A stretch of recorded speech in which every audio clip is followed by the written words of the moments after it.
শুভ সন্ধ্যা সকলকে। কেমন আছো সবাই? আশা করি ভালোই আছো। বছরের শেষ দিনে চলে এলাম তোমাদের জন্য একটা নতুন ভিডিও নিয়ে।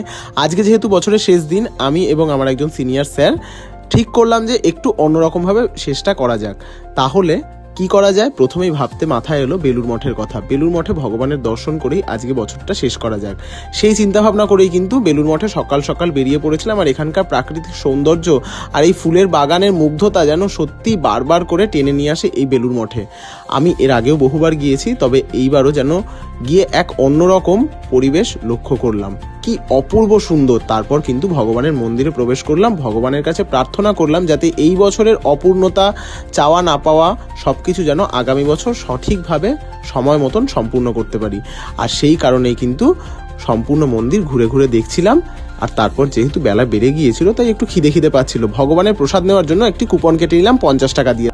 তোমাদের উদ্দেশ্যে জানিয়ে রাখি যে মন্দির প্রাঙ্গণেই কিন্তু তোমরা এই প্রসাদের কুপন পেয়ে যেতে পারো, এবং সকাল 11টা থেকে 12টার মধ্যেই কিন্তু মন্দির প্রাঙ্গণেই প্রসাদ বিতরণ করা হয় আলাদা কক্ষে। সেই কক্ষে আমরা গিয়ে দেখলাম প্রচুর ভক্ত সকলে কিন্তু প্রসাদ খাচ্ছেন, আর আমরাও প্রসাদ নিয়ে নিলাম।